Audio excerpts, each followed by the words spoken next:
Operative Graves reporting in. Researcher, welcome back. Last we spoke, the interrogation of the O5 member we captured was pending the arrival of Commander Ryland Stroud, or call sign Delta 6, the Turncoat. He has since conducted the interrogation. I have an audio transcript of it here. Let's take a listen. Beginning log. Ryland. It's been some time, Isaac. Or do you only go by 05-6 now that you got my position? 05-6. Isaac is fine. And in all honesty, Ryland, I should be thanking you for the position.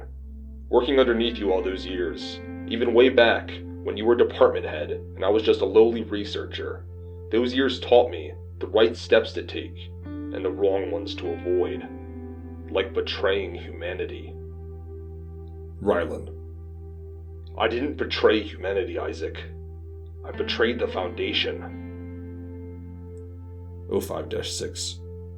Because we refused to turn the planet into a testing site for anomalies. You always did romanticize the impossible. Ryland. Impossible? We had artifacts that could grow crops in deserts. Objects that could neutralize radiation. A machine that repaired neural damage with a touch. And what did the Foundation do? Locked it away. Buried it under containment priority. 05-6. Containment is the priority. You knew the rules. If it can help, it can harm. We do not gamble with reality. Ryland. But you gamble with lives instead. I've watched people die of diseases we could have cured. Watched nations collapse while we hid technologies that would have saved millions. You call it safety. I call it cowardice. 05-6. The moment we use anomalies, the world becomes dependent on them. Governments fight over them. Humanity molds itself around forces it wasn't meant to touch. You think the insurgency understands that? They just want power. Ryland. We want change. Maybe that comes with power. But at least we're not afraid of progress. At least we're willing to take a risk for a better world. 05-6. A better world, forged from anomalies. That's not a future. That's a slow apocalypse. Ryland. Funny. From where I'm standing, the apocalypse already started. The day the Foundation decided the veil of normalcy mattered more than saving humanity. We're done playing it safe, and you're going to help us shatter this veil, by choice or by force. 05-6. You really believe you're the hero in this story, don't you? Ryland. No. But history won't remember the difference. It'll only remember who changed the world and who tried to stop them. The rest of the interrogation is pending declassification for now. If I had to guess, they discussed some anomalies and persons of interest, since the other members of Delta Command sent a notice that they themselves are taking charge of the investigation for now. I'll follow a request from our department to expedite the declassification process for us. But for now, let's get started. Grab a seat. I'll log us into the archive. Today we're covering SCP-1762. Object Class: Neutralized, formerly safe. Special Containment Procedures. SCP-1762-1 is held in a standard containment unit at Site. During the periods when SCP-1762-1 releases SCP-1762-2, video logs are to be recorded for future research. Although instances of SCP-1762-2 have been deemed harmless, they should not be allowed to exit their containment unit. Description: SCP-1762-1 is a plain cardboard box that is 32 centimeters by 20 centimeters by 26 centimeters. It is spray painted silver on the interior and exterior, and the words "Here be dragons" are handwritten in black permanent marker on the lid of the container. Opening the lid of SCP-1762-1 when it is not in the process of a release reveals it to be empty. SCP-1762-1 will infrequently open and initiate a release of SCP-1762-2. During this time, the box will briefly emit a large amount of black smoke that quickly dissipates. It takes an average of 20 seconds for SCP-1762-2 to emerge after the smoke clears. SCP-1762-2 is the collective term applied to the beings that emerge from SCP-1762-1. All instances of SCP-1762-2 bear resemblance to various types of dragons in both Eastern and Western depictions, albeit in forms similar to that of origami models. Analysis of SCP-1762-2 reveals that they are composed of kami paper. After exiting SCP-1762-1, instances of SCP-1762-2 will flock together in large groups and interact playfully with any nearby personnel and each other.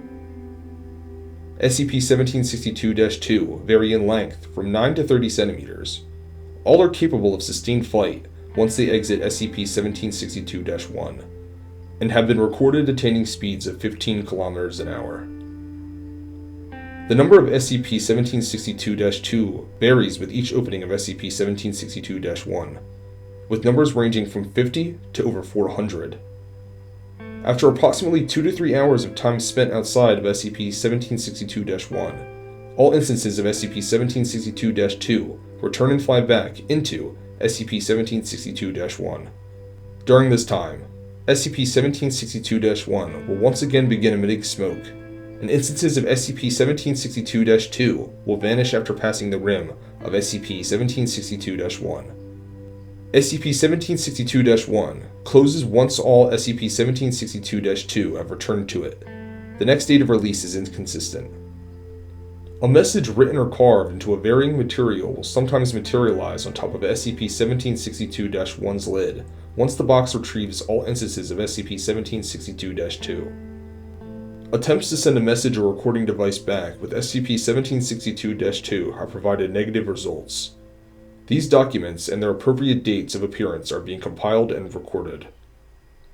Addendum 1762-01 On 20 SCP-1762-1 began to undergo a series of events that lasted 11 months and 28 days. These events, as well as prior incidents that led up to the beginning of this scenario, have now been classified under the title The Jabberwocky Event. Addendum 1762-02 Documentation of the Jabberwocky Event. Document 1762-1 Date obtained 2004. This is the first recorded instance of SCP-1762-1 opening while contained at site. You have found us. Thank you. It has been so long since we last saw each other, friends. The peace has been upheld. The giants and behemoths have kept their word, and have not caused any trouble since you last came and gave the order. We missed your company. How has your family been? Do you still know how to work your room? You are welcome to visit any time. Document 1762-4 Date obtained 2004. It is strange to see how much your world has changed. It is even stranger to see how we now appear in this place.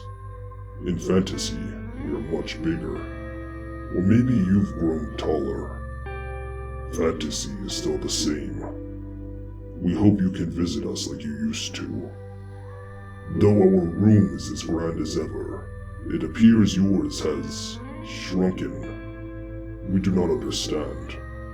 The rooms were supposed to be maintained, as was our agreement.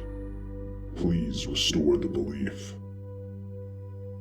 Document 1762-6 Date obtained 2005. Only 20 instances of SCP-1762-2 appeared during this event. Said instances did not lift off and instead walked slowly on foot for the whole period they were out of SCP-1762-1. Friends, We apologize for our few numbers. We've had to remain in fantasy for quite some time. The others are growing impatient.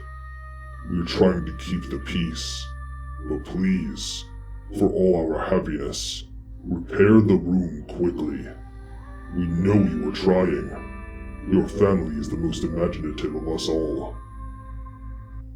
Document 1762-14. Date obtained. 20. Along with 10 instances of SCP-1762-2 appearing, 3 balls of yellow crumpled construction paper were expelled from SCP-1762-1. These pieces were observed to shake violently for 5 seconds, then ceased all further movement.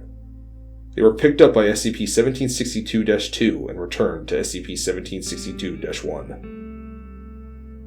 The Giants were foolish. Your room was not ready to accept them yet. We're sorry, friends.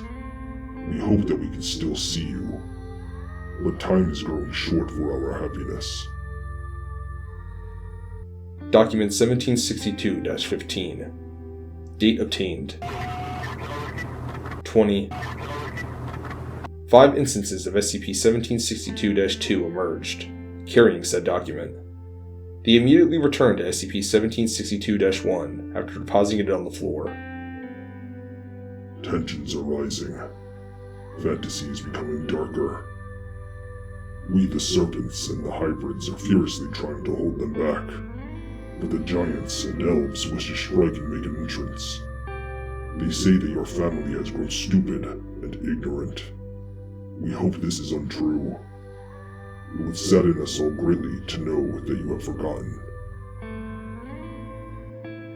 Document 1762-16.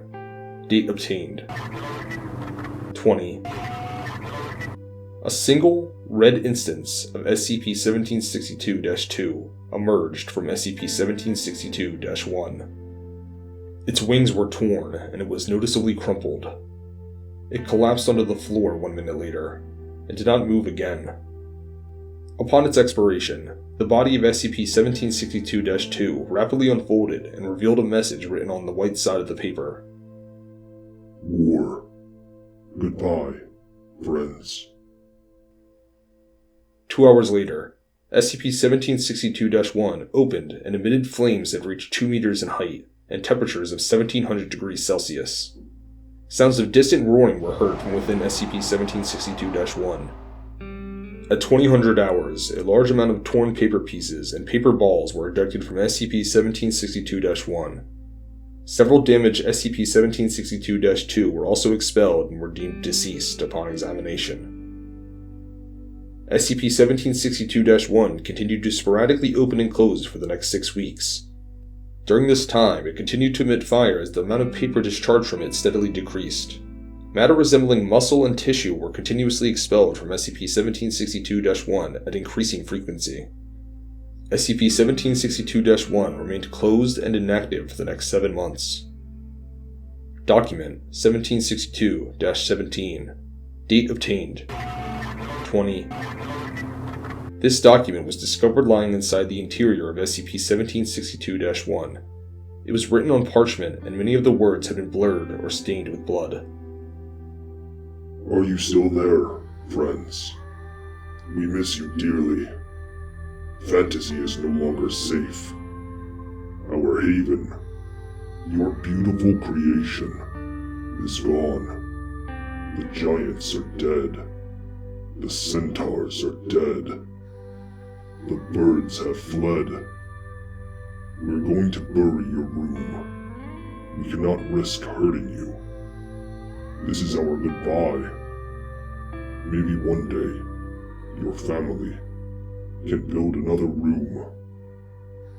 This may be a hollow hope, but we will cherish this thought. 1 hour later, SCP-1762-1 began to shake and emit smoke for 15 minutes, after which it began to sag and collapse. Several portions of the box began to char and tear, creating small burn holes throughout. The words, "Here be dragons," on the lid of the box were burned away. Document 1762-18. Date obtained. 20. This is the final message obtained from SCP-1762-1. It was written in ink on a papyrus scroll, and also depicted a scene of a painted mountainous landscape filled with large trees and waterfalls. A single winged dragon can be seen in the background. It appears to be flying away. The message is written in black ink in the bottom right-hand corner. Master says that we won't see you again. We are sad. So are the remaining others. We once filled each other's heads with dreams and goals. It is so sad that we cannot share them any longer. Master says we have to go. He says that he will make us a new fantasy. He says you cannot be a part of it. We are sad. We love you. We will not forget you. We are scared. Will you forget us? Upon removal of Document 1762-18, saltwater began to leak from SCP-1762-1, and the burn marks that covered the container began to disappear. 3 minutes later, SCP-1762-1 had been restored to its original state. The words, "Here be dragons," were replaced with the words, "Here were dragons." The Jabberwocky event is declared concluded with this occurrence. Addendum 3. Since the end of the Jabberwocky event, SCP-1762-1 has shown no further anomalous properties, and has been declared neutralized. SCP-1762-1 and 3 deceased instances of SCP-1762-2 now reside in researcher Yasuhiro Takanaka's office for commemorative purposes. Addendum 1762-04. Update: December 31st, 2015.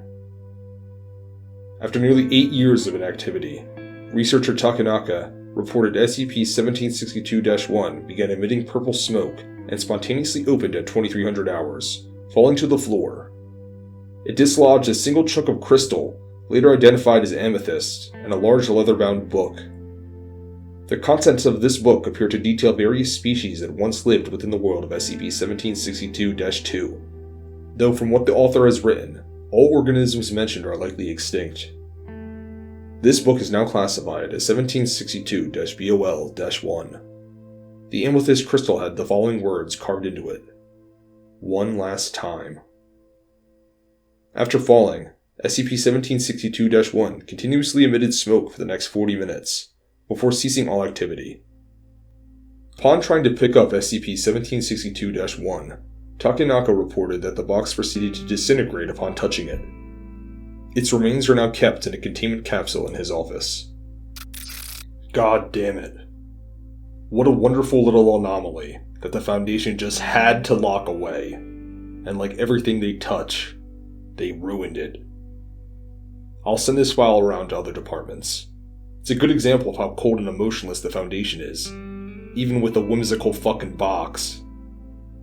Well, that's all for today, researcher. Dismissed.